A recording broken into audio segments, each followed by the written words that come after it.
इस वीडियो को देखने के बाद आप जानेंगे कि आलस्य क्या है, यह क्यों पैदा होता है, इसे कैसे खत्म किया जा सकता है। तो आइए इसे समझते हैं एक कहानी के माध्यम से। एक बार एक आलसी व्यक्ति एक बौद्ध भिक्षु से कहता है, मुनिवर, मेरे भीतर बहुत आलस है, जिसकी वजह से मैं अपने जीवन में जो करना चाहता हूँ वह कर नहीं पाता हूँ। मैं क्या करूँ, मुझे कुछ रास्ता दिखाएं। वह बौद्ध भिक्षु उस आदमी से पूछते हैं, क्या तुम्हें पक्का विश्वास है कि तुम्हारे अंदर आलस्य है? वह व्यक्ति कहता है, जी मुनिवर, केवल मैं ही नहीं, मेरे पूरे गांव के लोग भी यही कहते हैं कि मैं आलसी हूँ। वे बौद्ध भिक्षु उस व्यक्ति से कहते हैं, परंतु क्या तुम्हारे पास इस बात का कोई प्रमाण है कि तुम आलसी हो? वह व्यक्ति कहता है, जी मुनिवर। वे बौद्ध भिक्षु कहते हैं, क्या प्रमाण है? वह व्यक्ति कहता है, मुनिवर, मैं जानता तो हूँ कि व्यायाम करना मेरे स्वास्थ्य के लिए अच्छा है, लेकिन मैं चाहकर भी नहीं कर पाता हूँ, क्योंकि मेरा आलस मुझे सुबह जल्दी उठने ही नहीं देता। वे बौद्ध भिक्षु कहते हैं, अच्छा, तुम ऐसी आलस से परेशान हो? वह व्यक्ति कहता है, जी मुनिवर। बौद्ध भिक्षु कहते हैं, परंतु क्या तुम जानते हो कि आलस्य होता क्या है? वह व्यक्ति कहता है, मैं यह तो नहीं जानता कि आलस का अर्थ क्या है, परंतु यह जो भी है बहुत बुरा है। वे बौद्ध भिक्षु कहते हैं कि सबसे पहले तो तुम ये समझो कि जो भी चीज प्राकृतिक रूप से मनुष्य के भीतर है उसका कोई न कोई उपयोग है, वह बुरी या अच्छी नहीं है। आलस्य एक भाव है, एक विचार है, जिसे जाने अनजाने में हम खुद ही पैदा करते हैं। वह व्यक्ति पूछता है, परंतु वो कैसे मुनिवर? वे बौद्ध भिक्षु कहते हैं, आलस्य पैदा होने के दो कारण हैं, पहला शारीरिक और दूसरा मानसिक। जब हम अपने शरीर को ऐसा भोजन देते हैं जिसके भीतर खुद कोई जीवंतता नहीं है, तब हमारे शरीर के भीतर आलस्य पैदा होता है, क्योंकि यह शरीर ऊर्जा से चलता है और जिस तरह की ऊर्जा हम इसे देते हैं यह उसी तरह का बर्ताव करता है। शरीर के स्तर पर हमारे भीतर आलस्य का दूसरा कारण है गलत तरह से बैठना, गलत तरह से चलना और गलत तरह से सोना। हम इस बात पर कभी ध्यान नहीं देते कि हमारे बैठने, लेटने और सोने की स्थिति सही भी है या नहीं। अगर तुम तथागत बुद्ध को देखोगे तो तुम पाओगे कि जब वे बैठते हैं तो उनकी रीढ़ की हड्डी एकदम सीधी होती है, जब वे लेटते हैं तो उनके शरीर के भीतर किसी भी अंग पर कोई दबाव नहीं होता, और जब वे चलते हैं तो उनके दोनों कदमों के बीच एक तालमेल नजर आता है।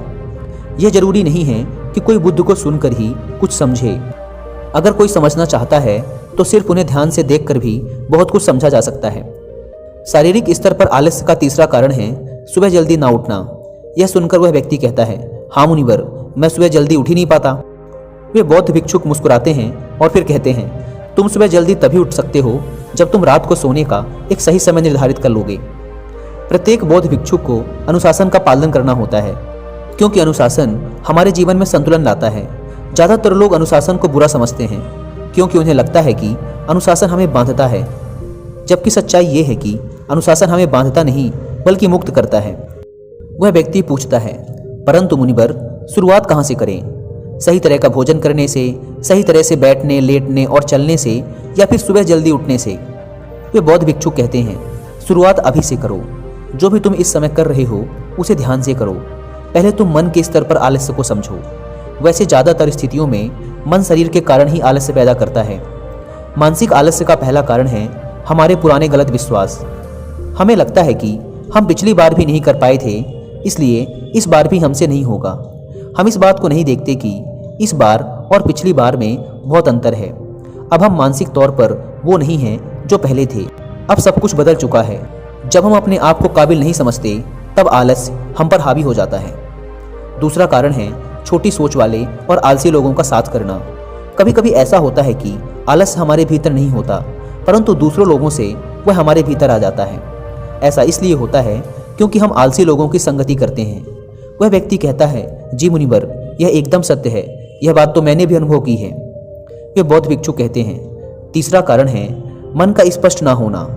मान लो तुम एक वन में खो गए हो और शाम होने वाली है। तुम्हें यह नहीं पता कि तुम्हारा घर किस दिशा में है, तो क्या ऐसी स्थिति में तुम आलसी होकर वन में लेट जाओगे या फिर अपने घर की तलाश में निकल पड़ोगे? वह व्यक्ति कहता है, मैं घर की तलाश में निकल पड़ूंगा। वह बौद्ध भिक्षु उस व्यक्ति से पूछते हैं, अगर खूब प्रयास करने के बाद भी तुम्हें तुम्हारे घर का रास्ता नहीं मिला तब तुम क्या करोगे? वह व्यक्ति कहता है, मैं फिर भी तलाश में लगा रहूंगा, क्योंकि मेरे पास उसके अलावा और कोई विकल्प ही नहीं होगा। वे बौद्ध भिक्षुक कहते हैं, मनुष्य के मन को आलस्य तभी पकड़ता है जब उसके पास कई विकल्प होते हैं। अगर किसी के पास सिर्फ एक ही विकल्प है तो उसका मन पूरी तरह से स्पष्ट होगा। अगर तुम अभी व्यायाम नहीं कर पा रहे हो तो उसका कारण तुम्हारी नज़र का स्पष्ट ना होना है। तुम अभी भविष्य में होने वाले रोगों को नहीं देख पा रहे हो। तुम अभी उन रोगों से होने वाली पीड़ा को महसूस नहीं कर पा रहे हो। वे बौद्ध भिक्षुक आगे कहते हैं, आलस्य का चौथा मानसिक कारण है किसी काम को करने की कोई बड़ी वजह ना होना। मान लो तुम एक रास्ते से कहीं जा रहे हो और बहुत देर तक चलते चलते तुम थक गए हो। अब तुम्हारा और चलने का मन नहीं कर रहा है, तुम्हें आलस्य आ रहा है। तभी अचानक तुम देखते हो कि एक शेर तुम्हारी तरफ भागा चला आ रहा है। तो क्या ऐसी परिस्थिति में भी तुम या तुम्हारा आलस्य तुम्हें भागने से रोक पाएगा? नहीं ना। तो इस बात को समझो, आलस्य केवल तुम्हें उसी काम को करने से रोक सकता है जिसे करने की तुम्हारे पास कोई बड़ी वजह नहीं है।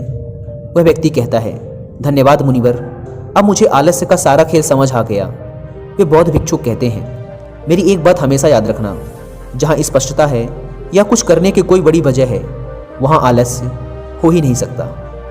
दोस्तों, अगर आप भी काम को टालने की आदत से परेशान हैं या फिर आलस्य की वजह से आप लाइफ में वो अचीव नहीं कर पा रहे हैं जो आप पाना चाहते हैं, तो कुछ ऐसी बुक्स के नाम मैं आपके साथ शेयर करना चाहता हूँ जो आपकी हेल्प करेंगी आपके पॉजिटिव माइंडसेट को डेवलप करने में, जिससे आप आज के काम को आज ही करें, कल पर न टालें।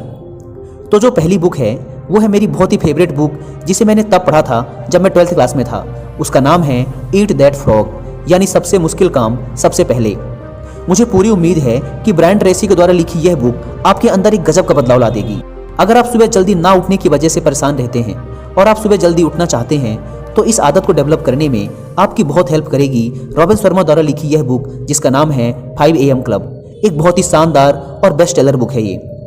एक तीसरी बुक है जिसका नाम है द पावर ऑफ हैबिट। इस बुक को पढ़ने के बाद आपका माइंडसेट एकदम बदल जाएगा और आप जान पाओगे कि आज के काम को आज ही करने की एक छोटी सी हैबिट आपके लाइफ को कितना आसान बना देगी।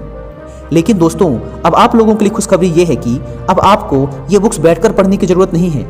आप बहुत ही शानदार क्वालिटी में इन सारे बुक्स की ऑडियो बुक सुन सकते हैं कुकू FM पर, वो भी कहीं भी और किसी भी काम को करते हुए। एक बात जो मुझे इस मेड इन इंडिया ऐप में सबसे अच्छी लगती है वो ये है कि इसमें लैंग्वेज बैरियर नहीं है। आप इंडिया की किसी भी लैंग्वेज में कुकू FM पर ऑडियो बुक सुन सकते हैं। दोस्तों, कुकू FM इंडिया का लीडिंग ऑडियो पॉडकास्टिंग प्लेटफॉर्म है, जहां पर आप अलग अलग फील्ड के हजारों बुक्स की ऑडियो बुक सुन सकते हैं। वैसे तो कुकू FM के पूरे 1 साल का सब्सक्रिप्शन 399 रुपीज़ का है, लेकिन यदि आप डिस्क्रिप्शन एंड पिन्ड कमेंट पर दी गई लिंक से इस ऐप को डाउनलोड करके उसमें कूपन कोड WI50 यूज करते हैं तो पहले 250 लोगों को मिलेगा सीधे 50% का डिस्काउंट और सिर्फ 199 रुपीज़ में पूरे 1 साल तक हजारों ऑडियो बुक सुनने का मौका। Link description and pinned comment पर दी गई है, एक बार जाकर जरूर चेकआउट करें। धन्यवाद।